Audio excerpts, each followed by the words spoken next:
So Greg, I mean, I'm not sure if I need to tell you this, but some of your shirts are kind of crappy. I mean, you know, What do you mean by crappy? They got a sweet little pocket right here. they That's could be better. I mean, there's a place I know where it has lots of cool stuff. Uh, yeah, but how cool? we're talking about triple A cool. We're talking about shirts from 86.com. They're a pretty cool site. They sell all types of merchandise, including t-shirts, keychains, and other cool stuff that they sell on their site. And also have awesome video game material as well, such as Street Fighter, Killer Instinct, Guilty Gear, Skullgirls, Blaze Blue, Smite, and 86's own brand of t-shirts as well as other stuff. Recently, they put out some new keychains for Street Fighter 5. So, yeah, there's some awesome stuff there. So I'm just suggesting, next time you go out and buy a shirt of any kind, I suggest check out 86.com. And if you want to support us and them at the same time, please use this link in your web browser to check out 86.com. Put in www.86.com question mark AFF equals 4. Again, www.86.com question mark AFF equals 4. This link will tell them that we sent you and that we're cool with them as long as you're cool with us. Thank you and enjoy the show.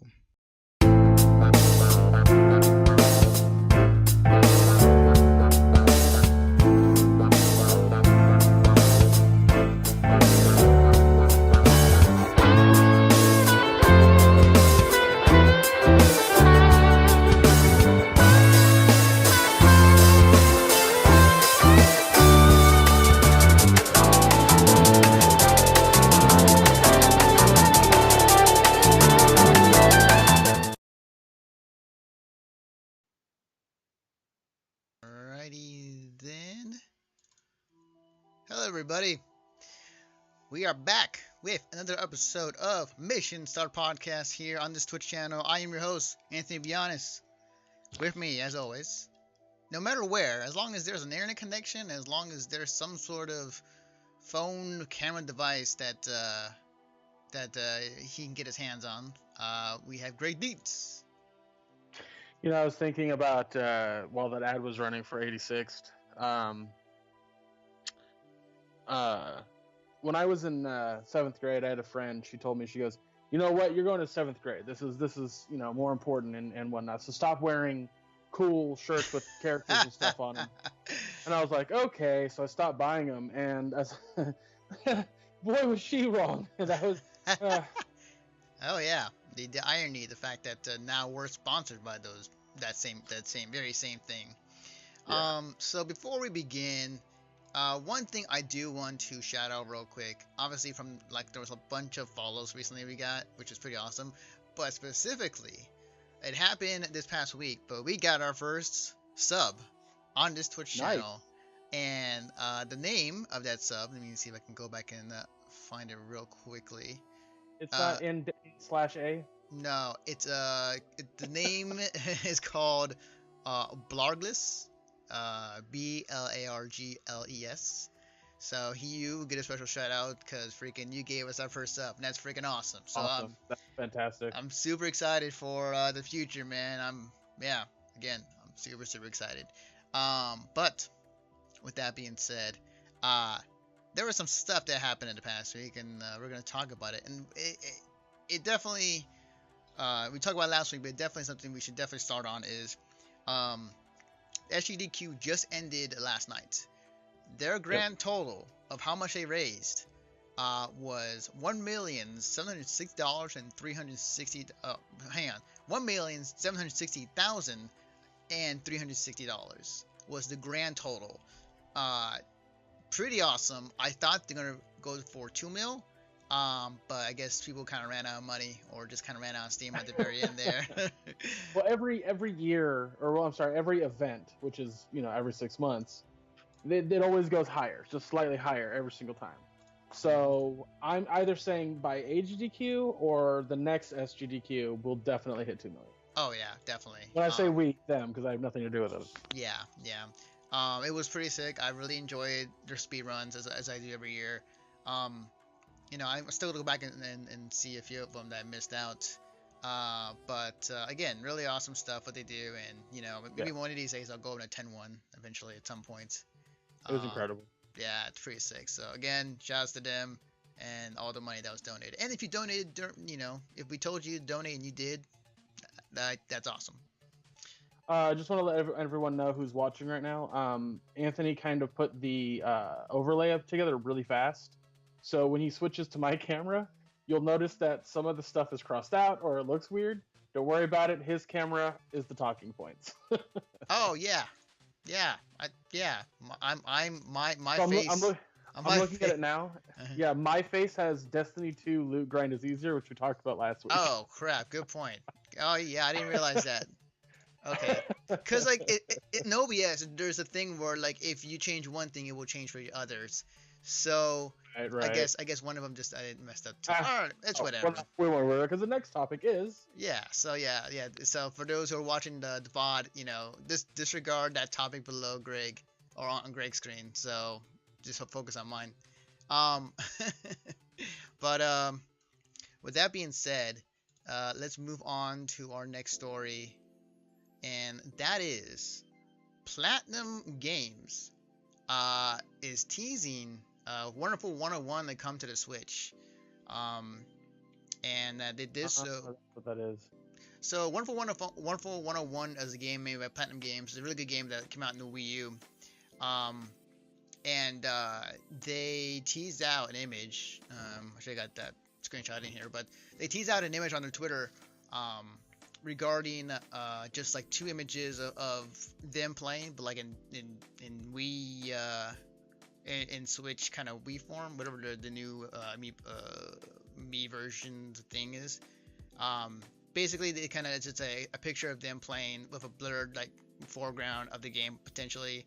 And then the next picture, as soon as it loads, there we go, are some of the characters from Wonderful 101 in a poster. So it's looking like they are going to bring Wonderful 101 to the Switch, which is, again, anything right now, for the Switch is a good move because not many people or not many games are on the Switch. So right now is a perfect time to do something like that. And Platinum Games Wonderful 101 is a really good game. If you haven't played it, it's really good. So yeah, I remember when Wonderful 101 came out, people were very happy with it, but also like a lot of people kind of didn't like it. So I'm curious, because of the nature of the Switch not having a lot of games, will it get more FaceTime than when it was on the Wii U? I think so. I truly think so, because again, like I said, like right now, whoever has a Switch are just dying for any games on it right now. So I won't be surprised, honestly. I hope so. Deserves it. Yeah, for sure. So it is definitely going to be looking like it's going to be coming over, and we'll probably see more of it pretty soon, especially from Platinum Games. Moving on to our next topic. Okay. Sorry about that. Hang on a second. All right. As soon as he takes care of that, let me just bring up the B-roll real quick. So, it's looking like this is from Source Gaming on their Twitter account. They recently discovered that on the Switch, according to modders who are working on the Switch right now, there is an NES emulator embedded in the firmware called Flog. And apparently they put a picture in here as well. Let me see if I can get the picture. There we go. Yeah. System applications. Yeah, it's a version 450 description Flog. NES emulator installed on retail systems, not known by launch or anything officially currently. So, it's looking like Nintendo has an emulator for the NES on their Switch. I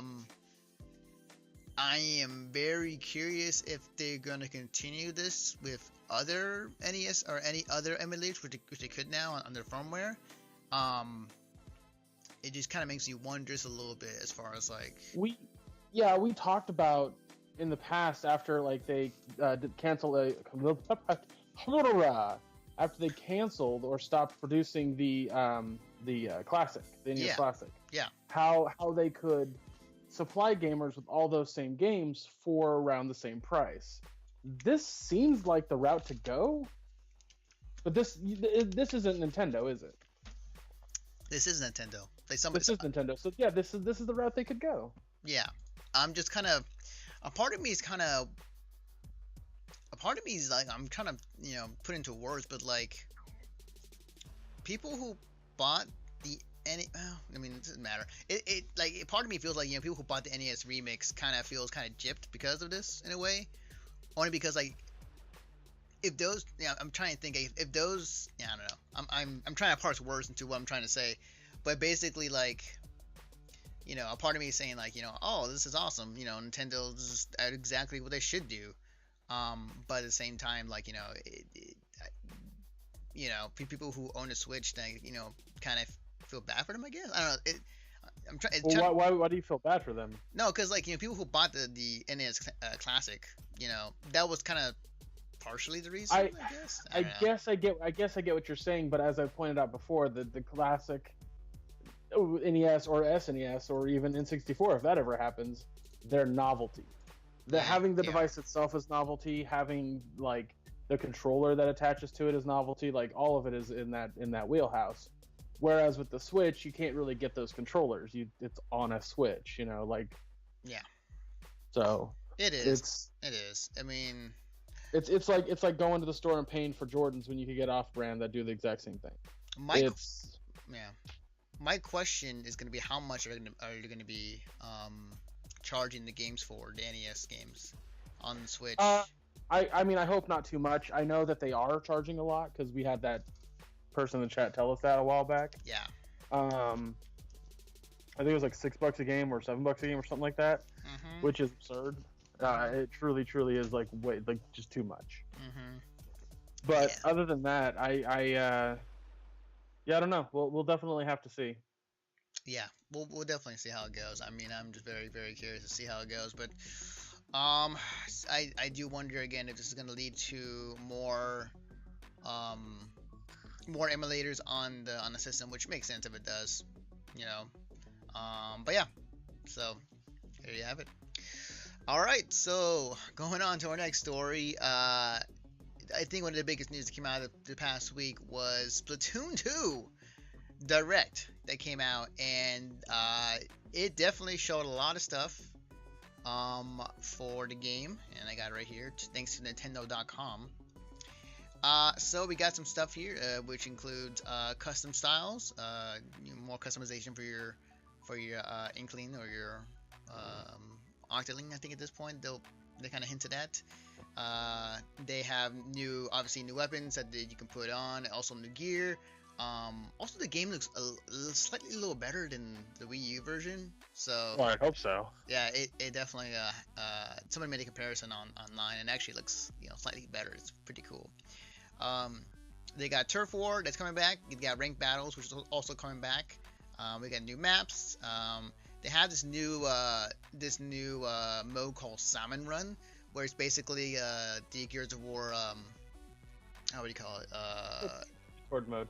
Yeah, the Horde mode. Except you're fighting salmon, and like they come in like in different type of enemy types that you gotta fight against, and use you team up to use whatever weapons you got, and you earn every round. So that's pretty cool. Yeah. So they kind of hinted at single player as far as like like 2 new characters per se, and then basically just like the storyline of Callie being missing. So gonna have that in the game to have people find out. Now, who won the Callie versus Marie Splatfest? Marie. Okay, so that's why you see Callie in the video and whatnot. Yeah, I mean, there was actually a small comic that I saw that was really sad. Yeah, I saw it too. That made me super sad. So here's the thing. I loved Callie in Splatoon. Like she was out of the two, like she was my favorite. But what is my camera doing? Okay, we're good. But yeah, like just kind of seeing how that went down with the Splatfest and Marie winning. Yeah, I want to see what happens with Callie for sure. But there's a lot to digest in that video. Oh my gosh. there was a Right. lot there was a lot of stuff that they announced in that video that went over in many details regarding um exactly, what's going to be in the next game, content wise. One of the coolest thing, which also kind of bleeds to our next topic actually, is that they're supporting the game for the next 2 years with Splatfest, very very much the same way they did with the original Splatoon. So they're gonna have new Splatfest kind of versus topics. I know the first one that they're doing is ice cream versus cake, which is pretty awesome. I love this Splatfest. Yeah. It's pretty cool. Um, and on this topic of ice cream versus cake, I mean, like, I gotta go with cake. Cake's good. Cake, between cake and ice cream, I have to go with cake. Um, but but yeah, no, it looks good. They showed off a lot of stuff, some new characters. It looks better. I'd say like there isn't much of a difference, just kind of gameplay wise between the two games. Like you get more customization in your character now.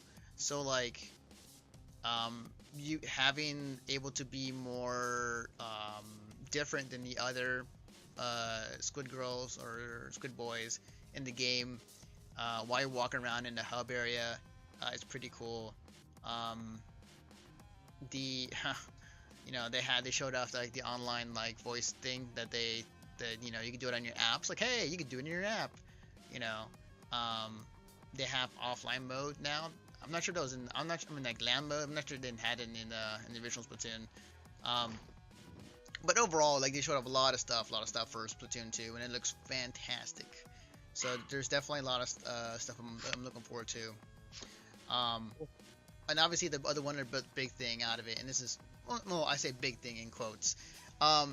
So people were kind of yay or nay on the two new characters for Splatoon 2.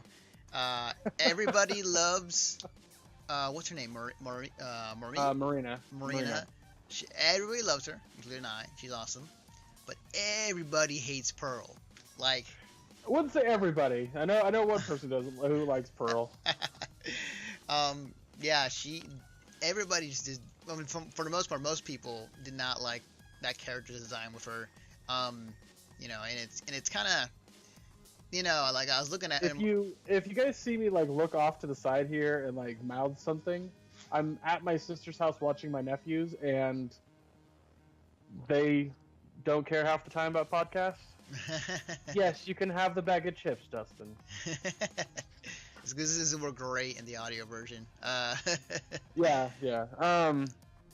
No, I was to say that I think the reason that people don't like Pearl is that she exemplifies like 90s punk rock, and it sucks.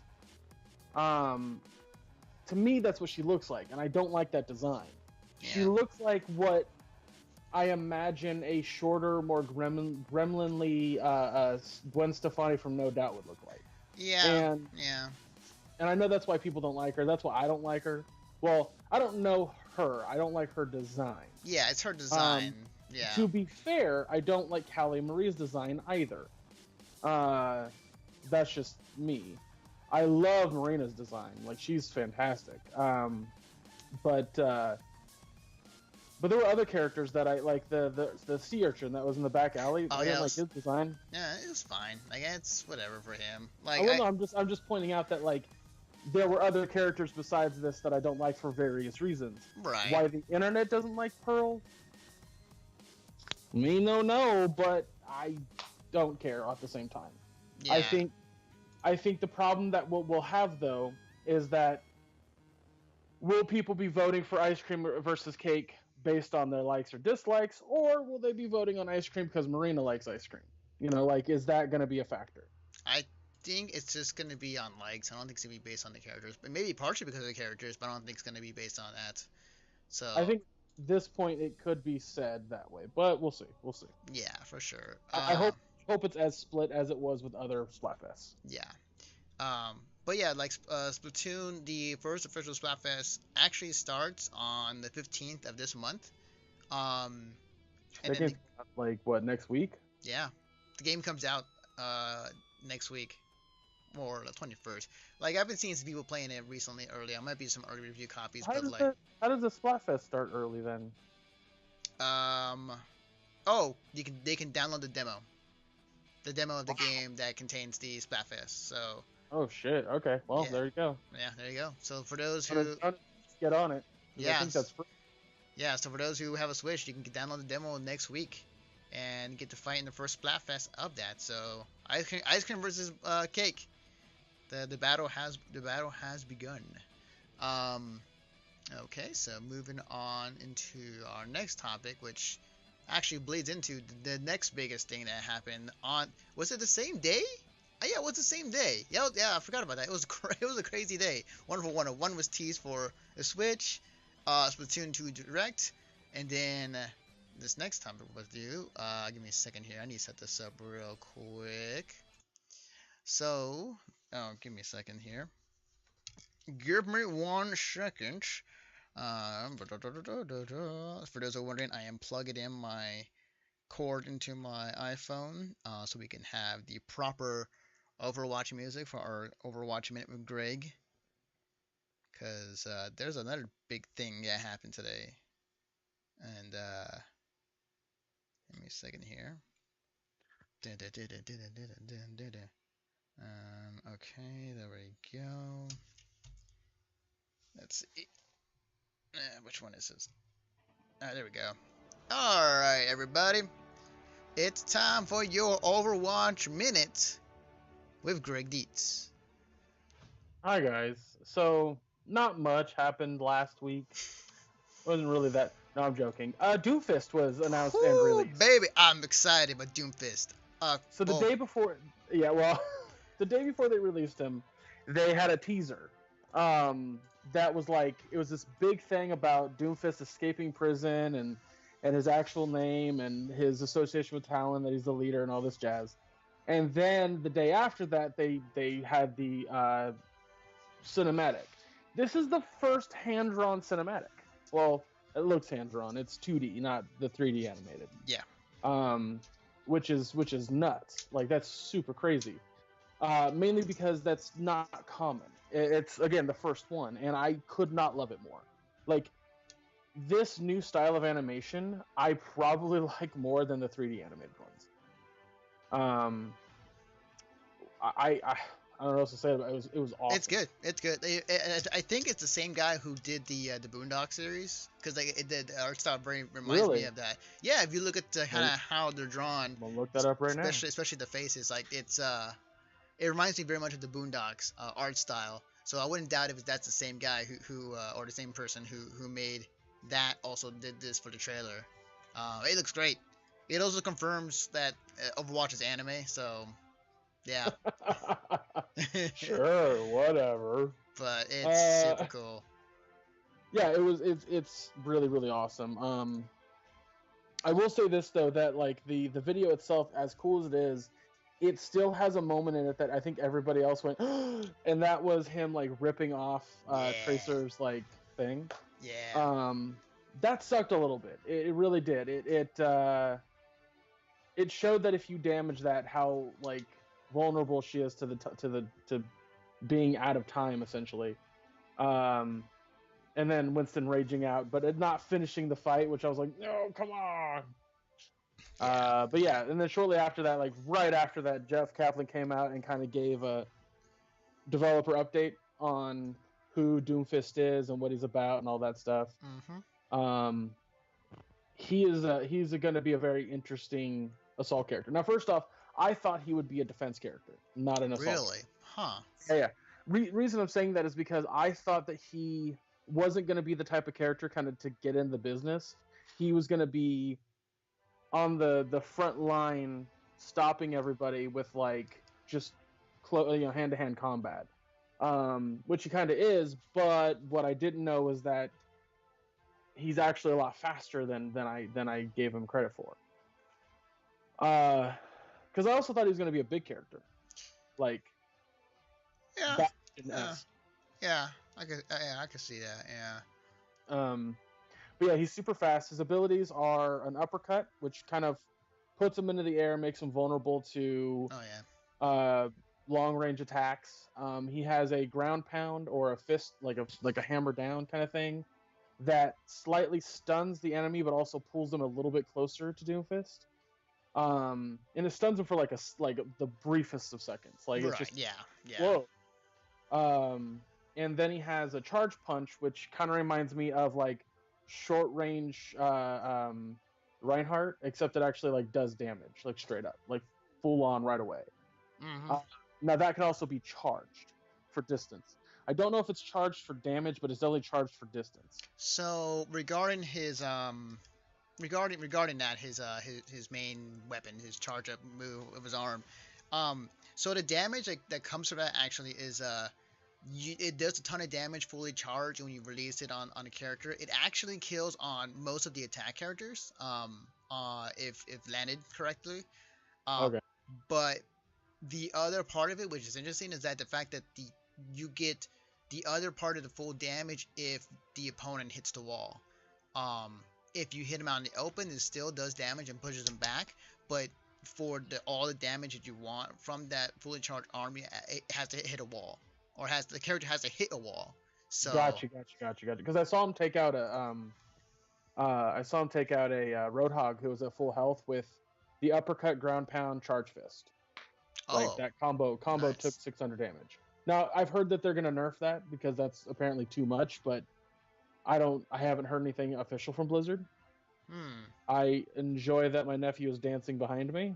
That's um uh anyway, that was distracting. Uh but his ultimate is very powerful and devastating. Hmm. So essentially he leaps up into the air, you get a reticle on your screen that basically shows where he's gonna land, and then you decide where you want to land, and it does a basically an area of damage wherever, like a circle of damage. Yeah. And I believe it does 300 per character, but I Hmm. could be wrong. It might do more. Hmm. I have seen, however, something rad, and this is why I think it does more. But again, correct me if I'm wrong. Uh, the new Wombo combo. Oh, was Zarya with the orb? Yeah, it's super cool. It's so good. Yeah, an important factor also about him that I totally forgot about until just now. Shields have no effect on his Yeah, fists. yeah. No shields. He can go right through him. He can shoot 4 individual shotgun shots out of his other fist, the one that's not in the Doomfist Gauntlet. Hmm. And those do actually a pretty good amount of damage, and those Yeah, can be stopped by shields, but his straight up punching cannot be stopped yeah, by shields. Which yeah. is fun. I saw like a joke last night that was like, Effie creates like a modified OR-15 to use shields to stop Doomfist, but Doomfist can punch right through her shield. Yeah, yeah. Um, One of the things that I was kind of, because I was researching them, like there's some weird interactions with him with some other characters, like, um, if you, I think it might have been Mercy, but like when he tried an uppercut Mercy when she was in the air, like she would get hit, but like nothing would happen, like Doomfist would kind of bounce off of her. Um, No, Zarya shield. no, against Mercy. Like when she's up in the air, like the uppercut has some weird interactions right now, and I know it's BTR, and it's like a lot of these things will be ironed out, but there's some weird interactions with him with some other characters. Um, the one thing that I think my brother and I were kind of talking about when Doomfist came out is that he's I mean obviously I'm gonna like him. I like him because I'm a fighting game player, so like having a character that's basically a fighting game character in Overwatch is awesome. But as far as like using him in a team, like that is a bit harder to do in the grand scheme of things. Only for the sake of he he can kill on Well, his own when he does his combo, but like when well, this is exactly why I think that he fits the role of Assault that much better. Assault class is supposed to get in the mix and probably die a little bit because they're trying to get those kills. His ability to dash in with a punch and then do some damage and then maybe back up with a shotgun blast is perfect. he's squishy. He's got the same health as Reaper, but he can do it. He can output as much damage as Reaper too. So it kind of goes hand in hand in that. Like I don't think for me that he's underpowered or overpowered, because there is a brief moment in time where if you don't get killed by him, he's pretty easily killable. Yeah, because there's a lot of counters to him. Like anybody who A has lot of counters. Anybody who has a good projectile game, can easily deal with him. Like I remember He has no defenses on his own like self. Yeah. He can't like, he's not like Reaper. He can't just ghost and get out of there. He's not like a Soldier where he can just sprint, or like Sombra where she can teleport or disappear. Like he doesn't have any of that stuff. Yeah. When he's there, and he doesn't get out of there until hopefully he's able to back up or something. Yeah, so, he's a very, very committed character. Once you commit to a move, you are out there in the open. There's he's going to be great on attack. Like I'm thinking about him on like King's Row or Numbani or oh my god, why am I drawing a blank on it? Hanamura. And like him breaking past those defenses like super fast, causing some mayhem and letting the team kind of like pick them off. Like I'm super looking forward to that. Yeah. Like you're probably gonna die, dude, but like I'm also thinking like if we have a Zarya and a Lucio alongside him, oh my god. Yeah, definitely. The one thing that just theorying it out as far as like how it would work with a team. Like I can definitely see a lot of great setups for Doomfist when it comes to this team. Like if we go ground pound, they get stunned, uppercut. If you have a sniper ready on your team, that you could pick him off in the air. Is one example that would be a great setup for him. You definitely won't see that on system. I'll tell you that much. Yeah, definitely. When I play, like, 'cause I play on Xbox primarily, and I think you play on PC primarily. On Xbox, you rarely see. I mean, you see a lot of Hanzos just because. Well, I'm also not super high tier, but you don't see a whole lot of Widowmakers. So. Yeah. But I would like to. I'm interested to see how that dynamic will work. Oh yeah. On PC. Definitely. I'm having a lot of fun with him. I have a combo I think I can pull off, but I wish there was a way for me where I can, like, in a way, like a fighting game, have a training mode and then have the characters I want in instead of being at the robots, because the robots are only 200 health, and I'm like very curious, like, can I kill Winston in this one potential combo I'm trying to pull off, which it's kind of hard to do, but it's pretty cool. But it uses all your resources. So that's the thing. That's the other thing with him is, like, you kind of, like, when you go in and you get a kill, it kind of makes you use all your resources kind of in your abilities. Because if you don't get the kill, I mean, you can jump back and shoot with your shotgun arm, which is fine. It does pretty good amount of damage, but while that's happening, you're waiting on your cooldown. It's good. Like I said, but his cooldowns are also a lot shorter than every other hero. Sorry, I was trying to see if I could find a number, but it doesn't matter. Okay. His stuff is super, super short. Like, I think his longest one is 7 seconds for his charge fist. Yeah. So. Yeah. Also, all of his moves either sound like wrestling moves or like fighting game moves. Seismic Slam, Rising Uppercut, Rocket Punch, and Meteor Strike. Yeah. Come on. Yeah, it's hilarious, but it's awesome. His mobility is great. Like, in the air, like, I'm able to get from the bottom, so on that one level where you go for training against the robots. I was able to, like, stand on the ground. Where you have, like, the turret shooting at the enemy bot at the wall, and there's like two other ones on the side. I was able to what was it? I was able to actually get from the bottom of that floor up into the upper level by using his uppercut, and then I was able to use his seismic slam, which it was because it kind of arcs if you aim it the right way with its area of effect marker. You can jump onto on a higher plane. It can also that fully charged bionic arm if you charge it all the way, like it will send you across like the screen or across like a good amount of distance. So his mobility in the air is pretty awesome. But again, it comes with a price of using it kind of not using all the resources, but almost damn near if you use like one or two of them. But it's his mobility in the air is great as long as he doesn't get shot. That's the thing. Right, yeah. So there was another thing I wanted to talk about with him besides his abilities and moves is his voice lines.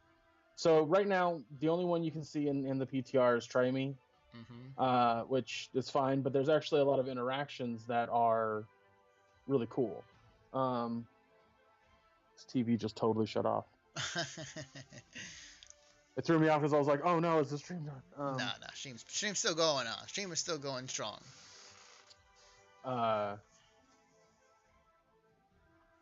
Is TV okay? Uh-oh. Did your TV just explode right in front of us? It might have. Oh well. So with Anna, he says the world decided it didn't need you anymore. Now that's important because that's directly at Anna. Right. It's not at like it didn't need Overwatch anymore. It didn't need you guys anymore. It didn't need you anymore. So that's interesting. Hanzo's is fun. So also Anna has no response for it. To Hanzo, Doomfist will say, Hanzo, you should consider joining us. I think we'd see eye to eye. Hanzo says, I would have little to gain from such an arrangement. No, I will find my own path. So I think it's pretty rad that Doomfist is recruiting. Yeah, that's cool. With Junkrat, this is a fun little... you'll get the reference immediately. Junkrat says, don't suppose you'd like to trade? Fists, I mean? Doomfist says, I'd have gotten this fist sooner if it wasn't for those meddling kids. Ha! That's great. So if you remember, that's obviously a reference to Scooby-Doo, but also a reference to the two kids that stopped Widowmaker and Reaper in the original Overwatch short. This TV just keeps shutting off. Don't understand why.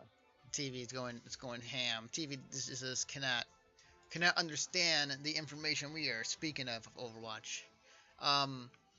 Yeah, that's pretty awesome. I'm gonna go off mic for just a second. Actually, Dustin, what do you want? Okay. So yeah. Okay, so that's turning this TV off as well. You're not off mic. I know I'm not off mic. Thanks, Dustin. Appreciate your input. But yeah. I don't understand why the TVs are showing up. Anyway. Yeah. So with Lucio, this is pretty funny. He says, "I think your flight might have been delayed," which is directly to the other thing. Orisa, it's I hope that girl gave you more than a new coat of paint. Orisa says, you may be surprised. I have received a number of upgrades since the battle. That battle, sorry. Sombra says, isn't it a little embarrassing to get beaten up by a monkey? Doomfist says, have you ever been hit by a giant genetically engineered gorilla? I could arrange it for you. Winston says, I didn't forget about you. I'm sorry, Doomfist says, I didn't forget about you. And Winston responds with, I stopped you once. I can do it again. Oh, cool. Zarya's interaction is, Doomfist says, human strength will only get you so far. Zarya says, true strength is hard work and dedication, not augmentation. And then, to be specific for the maps, if you're on the Horizon Lunar Colony, he says, it's not much, and yet so much blood has been spilled over it. Which is interesting. King's Row, Omnix will not be kept down forever. The ashes of the crisis will still smolder. Sorry, the ashes of the crisis still smolder. For Numbani, he has two. The first one is now where's my hero's welcome. The second one is I think your flight is delayed. So like you don't have to have Lucio for that one, but. For Watchpoint Gibraltar, he says the world decided it didn't need Overwatch. And then the last one for Dorado, which is the huge one. This city is a powder keg that could ignite the world, and Talon is the flame. Okay. So it's really fascinating to me that like he is to an extent the first over like real Overwatch villain. Like we've had Reaper and Widowmaker and kind of Sombra, Mm-hmm. but this is the first time we've had like an actual like full on. This is our primary villain. Right. Yeah, definitely. Um, it's interesting to see how that plays out. Um, yeah, he's a cool character. I think that I'm very very curious to see how he plays. Not only just lore wise, but just like in high level play. I want to see a high level Doomfist player. I want to see what that looks like. Yeah, Cause same here. I am very curious to see how that looks. But he's a super cool character. I like him. A lot of people in the fighting game community are loving him for obvious reasons. Yeah. But he's cool. He's awesome. I like him. It's just a matter of picking him before everybody else does right now. So it's kind of hard to do that in matches. I definitely won't. Not for a while at least. I hope that when he gets full on release, that they bring back like, what was that arcade game type where you can play as everybody? Oh, right. I know what you're No talking limits. about. No limits. Yeah. That's what it's called. So Yeah. yeah, they bring back No Limits in arcade when he's released, so that way everyone gets a chance to play him in an actual match instead of. I think right now everyone can play him in the 6v6, but I could be wrong. Okay. If that's the case, But- I'll make sure to check it out if I'm able to. But yeah, I like him. It's pretty cool. Yeah. Is there anything else Overwatch wise, or was that pretty much about That it? was literally it. Yeah, there was nothing else that happened this week. Oh, pardon me. In terms of Overwatch, a lot of speculation on his voice lines, his skins, why Terry Crews didn't get to voice him, all this kind of stuff. Yeah, I'm kind of But wondering.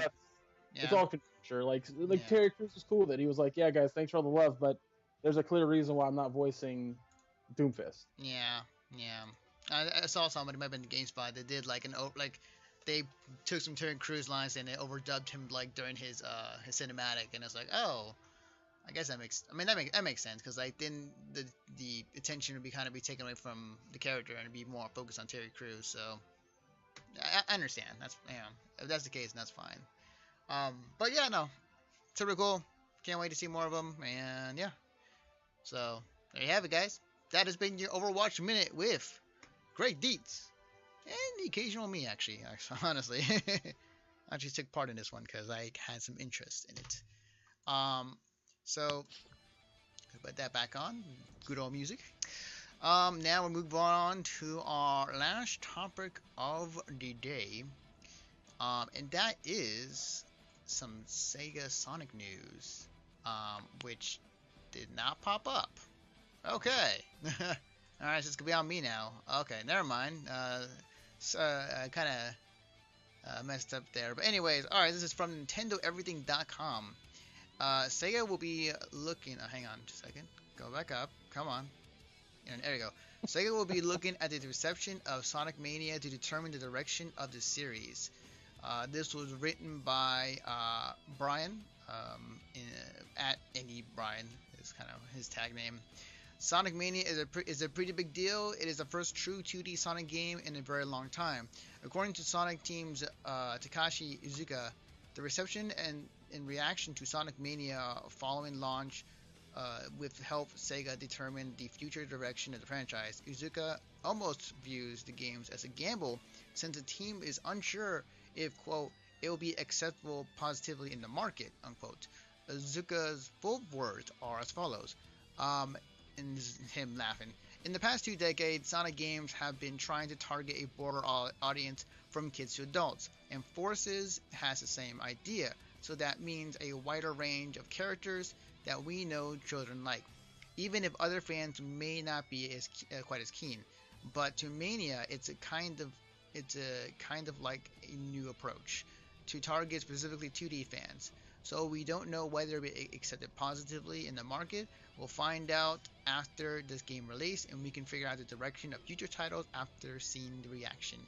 And to that, I would say the reaction to Sonic Mania is pretty damn positive, in my opinion. Yeah, no, it is. It's absolutely positive. Yeah, and I think as far as like the overall reaction of other gamers, like right now it's very good, it's very positive. I think it's again going to determine as far as like when the game comes out, how the reaction of people talking about it on podcasts, on ours, and the people just word of mouth pretty much. And I think I said back when, Sonic Mania and Sonic Forces kind of had this weird, like, amongst fans, headbutting going on. I really do feel that Sega's going to understand that games like Sonic Mania need to exist for Sonic. That 3D Sonic games just don't work like they want it to. There was this unfortunate thing, and I kind of talked about this with somebody else. I don't remember who though. This unfortunate thing with the early Sonic games, where same with Mario to a lesser extent.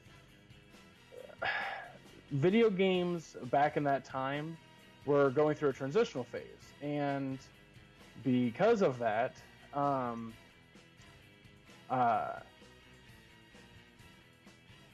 trying to figure out where I was in my own mind there. Because of that transitional phase, when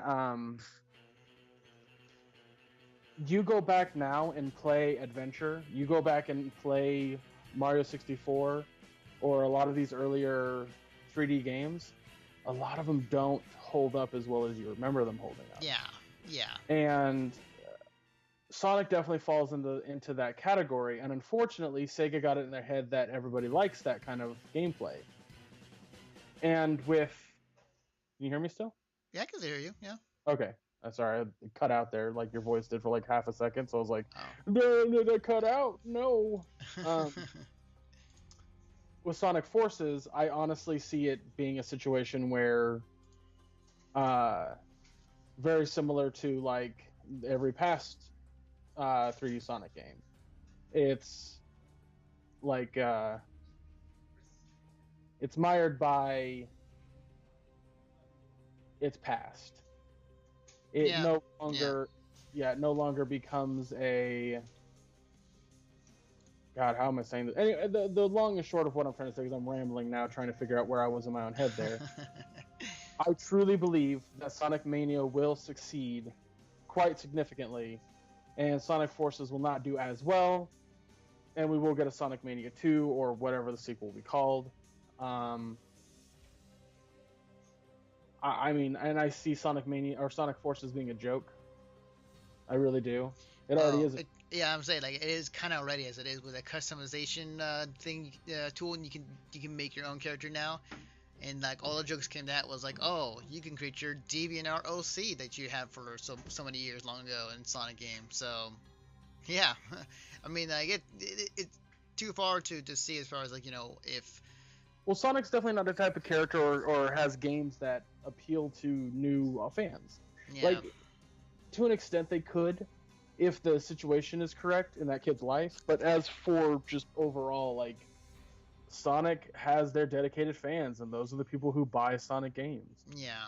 And I think that with Sonic Mania, it's a different category where the people who did not grow up with Sonic, yours truly, will end up buying Sonic Mania because it looks like a classic side-scroller. Yeah. Whereas I'm not buying Sonic Forces. And the only people who are buying Sonic Forces are the fans. The guys who are like, well, I already made an OC, so I might as well make another one in-game. Yeah, I hear it. Like, I might rent Sonic Forces just to make fun of it, but that's about as far as that goes.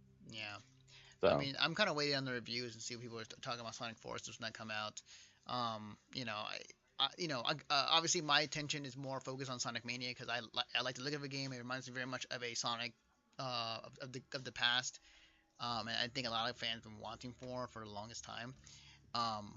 Outside of this time. Well, and outside of the Sonic 4 game that came out years ago, that was pretty bad. But yeah. The joke I always have in the Heat stream, especially with like Brian, is that Sonic has the worst game. I always make that joke with him. Yeah. It doesn't have the worst games. Like, its earlier games are great, but it doesn't have any good 3D game. And I mentioned Mario 64. Like, Mario 64 is loved by a lot of people, especially if you're in that right age group. I didn't end up having a 64, so I didn't grow up with the game, but I did end up playing and beating it not too long after it came out. And I remember at the time just like going, "Oh my god, this is amazing and it looks awesome." But like most 64 games, they don't hold up. Like they don't hold up today at all.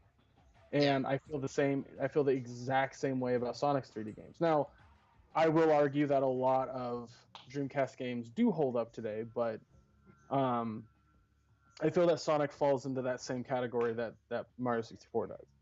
Yeah. So Yeah. I feel like in my heart of hearts that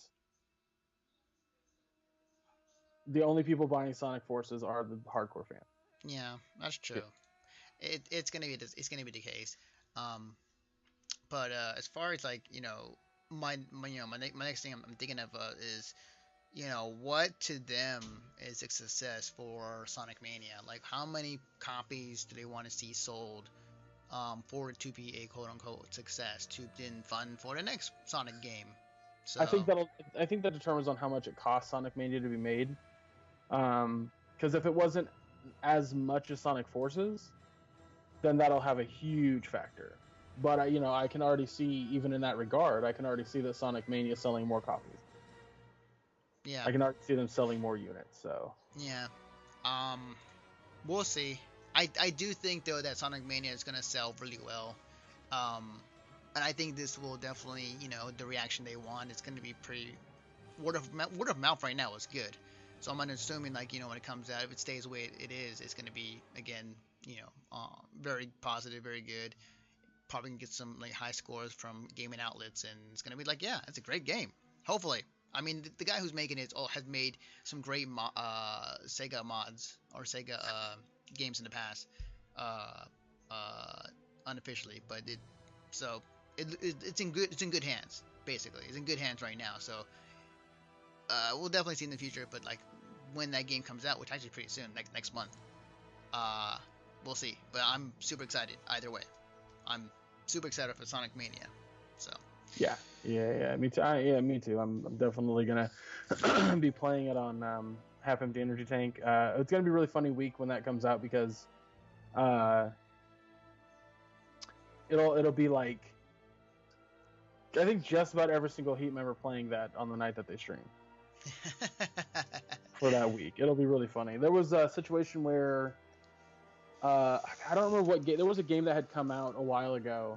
I'm gonna say about a year ago that everybody wanted to play. Oh, it was Mighty Number 9. That's what it was. oh, It turned out to just a shit show on that one. But everyone wanted to play that one, and we were all like, "What if everyone just streams it on their show the night that it comes out? Like, what if that's the case?" That'd be hilarious. That would be pretty damn hilarious. But that's gonna do it. Kind of a short show today. There was some big news, but it kind of just all happened within one day. So, they're kind of again running the summertime, so news is gonna come sparsely here and there. But yeah, and there you have it. So before we end the show, I want to address one quick question in the chat. If you're talking about, so for people listening to the podcast, the question was asked, when do we talk about Anime Expo? Well, glad you asked. We have an episode of Anime Expo up right now on our site at missionstarpodcast.com. The new Conover episode, which is live right now, you can listen to our entire thoughts on Anime Expo. So definitely it's on iTunes and Stitcher, so you check it out there, and there you go. Answered, approved. So before we go, Greg, where can I find you on the internet? You can find me on Facebook, Instagram, and Twitter under Chub Rock Geek. You can find me every Saturday on the twitch.tv/halfemptyetank. I stream a variety of games on Saturday. Sometimes it's entertaining, sometimes it's not. Most of the time it's not. But you know what? You can come there and talk to me. I'll always have something to talk about. And I'm actually going to be doing a review here very soon for... oh god, what game was it that I was going to review? Oh, Mighty Gunvolt Burst. Ooh, nice. That was by WayForward, right? No, that's by Inti. Oh, okay, gotcha. Okay. Yeah, they back when Mighty Gunvolt was coming out, they did a thing called I'm sorry, Jesus Christ.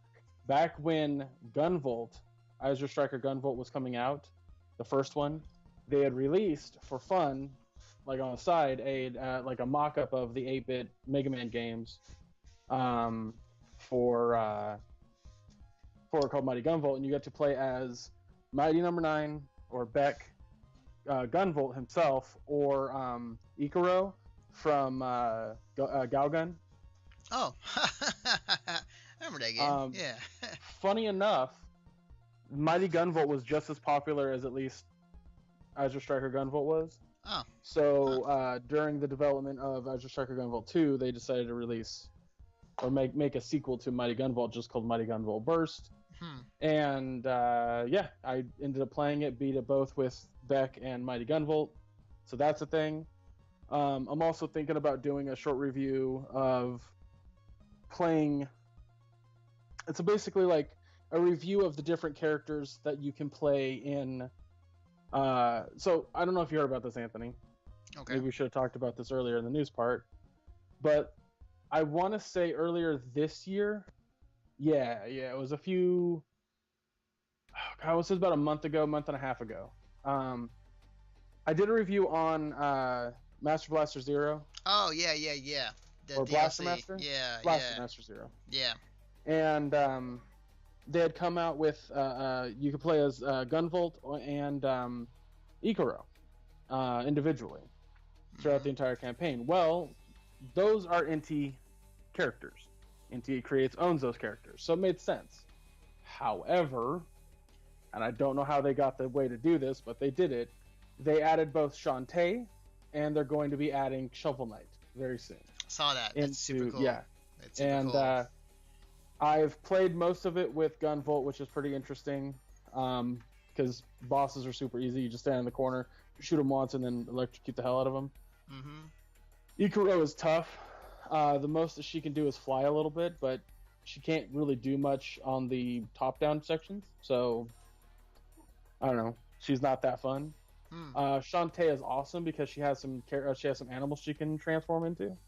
Cool. And I'm really excited to play a Shovel Knight in that. So nice, yeah, that's super sick. I totally forgot about that, but yeah, that's some new DLC coming to that game. And those two characters are freaking awesome. So yeah, definitely. I'm thinking after Shovel Knight comes out, I'll do a quick review of each character and how they play and whatnot. All right, awesome. Cool, sweet.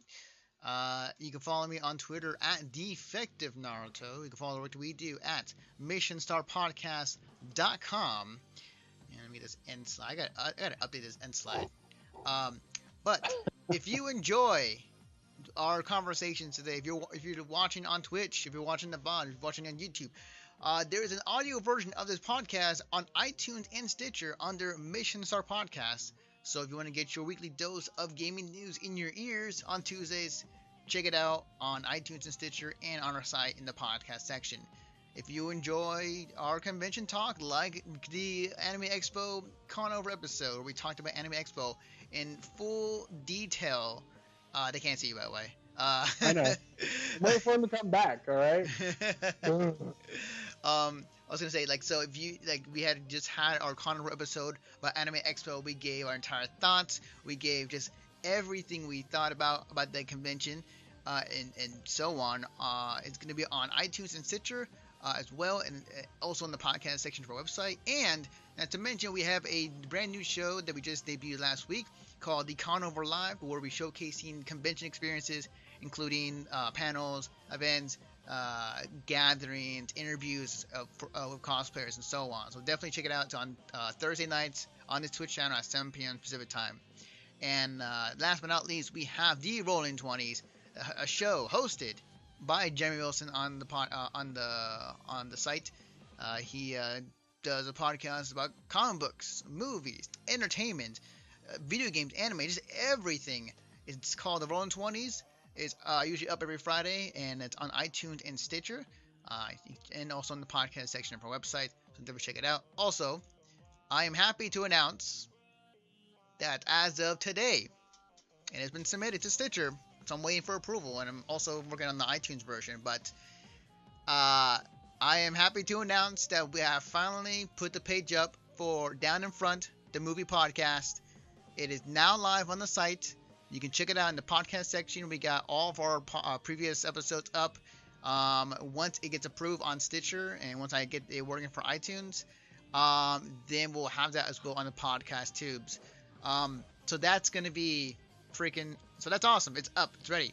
So you guys can check it out. It's on the site right now. So, yeah, no more of me saying it will happen. It actually happened. I almost cussed there. But yeah, it happened.